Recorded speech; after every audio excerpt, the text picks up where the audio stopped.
Puji Tuhan, salam jumpa kembali di dalam kasih Tuhan Yesus Kristus.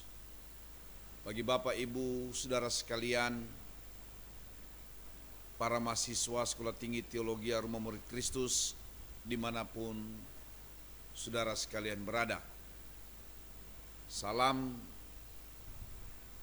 RMK, not for me, not for us, only for Jesus.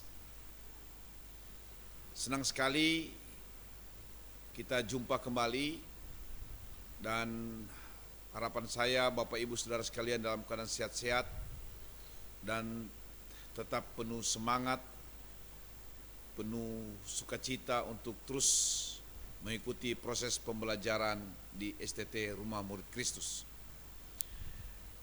Kita masih membahas dalam topik dari mata kuliah teologi proper, yaitu masih dalam topik bagaimana manusia dapat mengenal Allah. Di sesi-sesi sebelumnya yang saudara tentunya sudah ikuti, kita sudah membahas tentang manusia hanya bisa mengenal Allah yaitu apabila Allah sendiri yang mau menyatakan dirinya. Dan bagaimana Allah menyatakan dirinya? Yaitu melalui wahyu, yaitu wahyu umum dan wahyu khusus. Kalau wahyu umum semua orang adalah penerimanya, wahyu khusus itu hanya mereka yang boleh menerima. Alkitab adalah firman Allah, karena wahyu khusus di sini adalah tentang Alkitab itu sendiri, dan kita sudah bahas tentang Alkitab sebagai wahyu khusus. Dan hari ini kita akan membahas wahyu khusus yang kedua, yaitu pribadi Yesus Kristus sendiri. Nah, saudara-saudara, jadi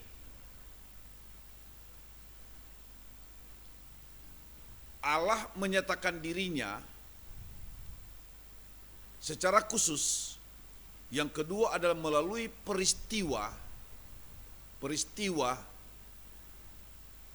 inkarnasi. Tentunya Bapak Ibu Saudara sekalian sudah memahami apa arti dari inkarnasi. Inkarnasi adalah peristiwa saat Allah mengambil rupa manusia. Allah mengambil rupa manusia. Yohanes 1 ayat 14. Yohanes 1 ayat 14. Di situ dalam beberapa terjemahan yang hampir setara pengertiannya, bahkan di dalam Bible Greek ditulis dengan kata kai ho logos sarx egeneto. King James menerjemahkan itu, and the word was made flesh.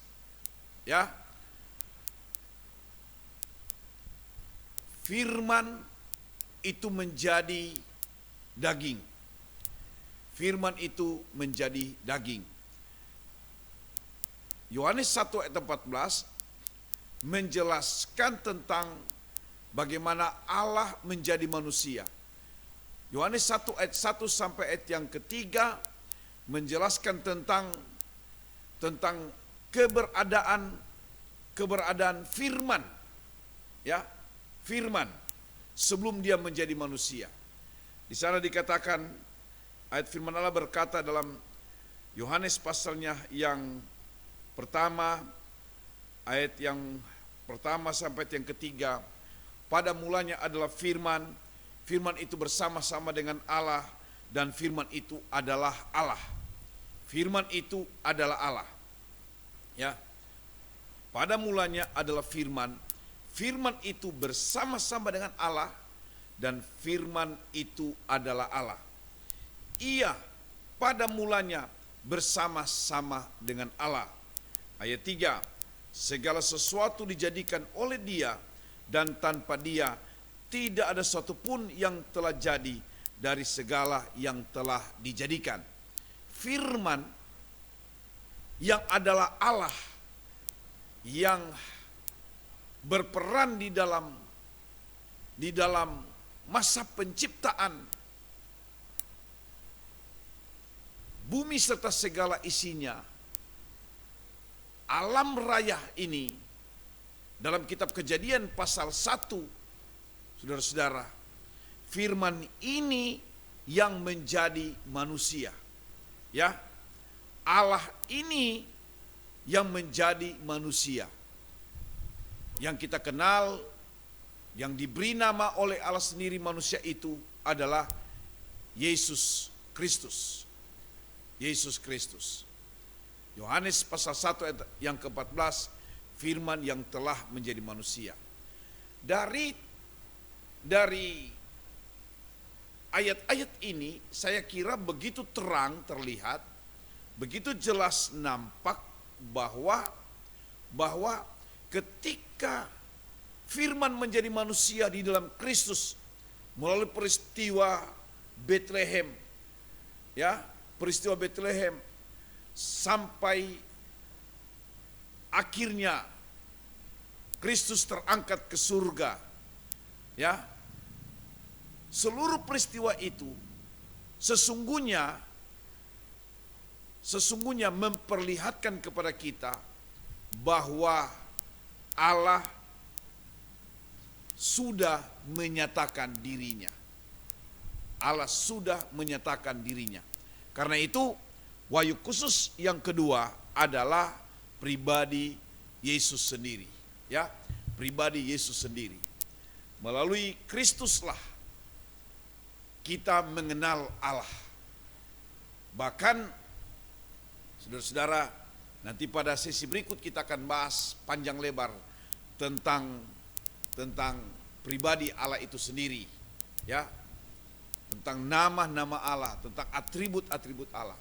Tetapi pada konteks ini, pada bagian ini, saudara-saudara, saudara bisa memahami dan saya berharap saudara bisa mengerti bahwa Kristus itu adalah pribadi Allah yang menyatakan diri kepada manusia sehingga manusia dapat mengenal Allah. Manusia dapat mengenal Allah. Nah, saudara-saudara, itulah wahyu khusus yang kedua adalah pribadi Yesus sendiri. Yang ketiga, saudara-saudara, wahyu khusus yang ketiga adalah pengalaman pribadi seseorang di mana dia boleh berjumpa dengan Allah. Nah, jadi wahyu khusus yang ketiga ini adalah Allah menyatakan dirinya secara pribadi kepada seseorang. Dan orang itu mengalami pengalaman tersebut. Saudara-saudara, ya. Jadi dalam konteks ini, saudara-saudara, dalam konteks ini ada banyak contoh di dalam Alkitab, secara khusus dalam kitab Perjanjian Lama. Bagaimana Allah menyatakan dirinya sebagai sebuah pengalaman pribadi. Namanya pengalaman pribadi, saudara-saudara, itu berarti tidak banyak orang yang punya pengalaman seperti itu. Atau tidak banyak orang yang mana Allah telah menyatakan diri kepada orang tersebut. Saudara-saudara, ya. Nah, bagaimana Allah menyatakan dirinya, yaitu melalui mimpi dan dalam visi kepada orang-orang tertentu, ya. Mimpi bahkan penglihatan kepada orang-orang tertentu. Ia dapat berbicara langsung kepada beberapa orang, bahkan juga melalui teofani, ya, melalui teofani. Suatu teofani adalah manifestasi Allah yang dapat dilihat, yang dimaksud adalah apa yang terjadi di dalam Alkitab, ya. Allah datang dalam rupa manusia, berbicara dengan orang yang ingin dia jumpai. Alkitab Perjanjian Lama memberi penjelasan tentang pengalaman-pengalaman pribadi beberapa orang, ya, tokoh-tokoh Alkitab Perjanjian Lama di mana Allah menyatakan dirinya. Sebut saja saudara-saudara, ya, saat Abraham berjumpa dengan Allah, atau Allah datang, lebih tepat Allah menyatakan dirinya kepada Abraham. Allah pernah menyatakan diri kepada Yakub, saudara-saudara, di Betel, ya, Tuhan berbicara kepada Yakub. Lalu kita bisa jumpai sekian banyak tokoh-tokoh, ya, termasuk kepada Musa. Tuhan menyatakan dirinya. Di zaman para hakim ada begitu banyak tokoh-tokoh. Di zaman para hakim Allah menyatakan dirinya. Itu semua adalah wahyu khusus yang menjadi pengalaman pribadi. Bahkan saudara-saudara, ya, kita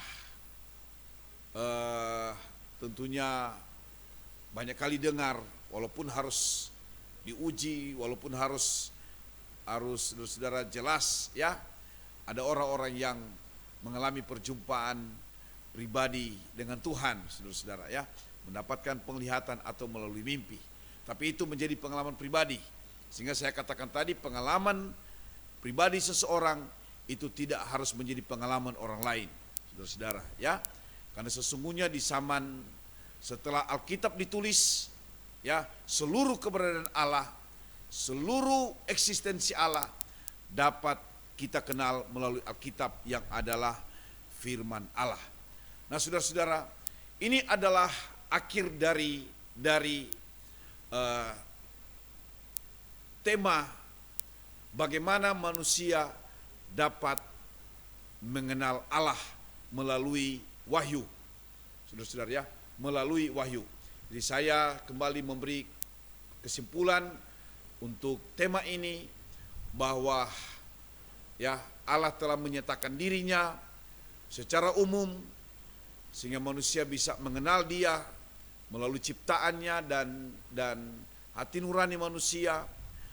Tetapi secara khusus Allah telah menyatakan diri melalui Alkitab dan melalui peristiwa inkarnasi di mana Allah menjadi manusia dan melalui pengalaman pribadi seseorang, saudara-saudara, ya. Demikianlah Allah telah menyatakan dirinya. Nah, pada sesi berikut, saudara-saudara, kita akan melihat masih dalam konteks bagaimana manusia dapat mengenal Allah. Kalau wahyu, ya, kalau wahyu adalah Allah yang keluar dari persembunyiannya, kalau wahyu ini adalah Allah yang menyatakan dirinya, maka pada poin berikut bagaimana manusia bisa mengenal Allah, yaitu melalui yang namanya iluminasi. Iluminasi. Sebab dua aspek inilah yang saya maksudkan manusia dapat mengenal Allah, ya. Walaupun Allah telah menyatakan dirinya, saudara-saudara, bahkan Allah menjadi manusia telah terjadi kurang lebih 2000 tahun yang lalu. Firman Allah telah ditulis, saudara-saudara, begitu lama, sudah diedarkan, sudah dibagikan, sudah diterjemahkan sampai kepada bahasa-bahasa daerah. Saudara-saudara, ada ribuan bahasa daerah sudah diterjemahkan, tetapi saudara-saudara, bahkan sudah dibaca oleh banyak orang, tetapi masih banyak orang yang tidak mengenal Allah yang sesungguhnya. Masih banyak orang yang tidak mengenal Allah yang sesungguhnya, padahal Allah telah menyatakan dirinya. Sesi berikut, saudara-saudara, kita akan bahas bahwa aspek yang kedua manusia dapat mengenal Allah, yaitu melalui iluminasi. Tuhan memberkati kita sekalian, ya. Shalom.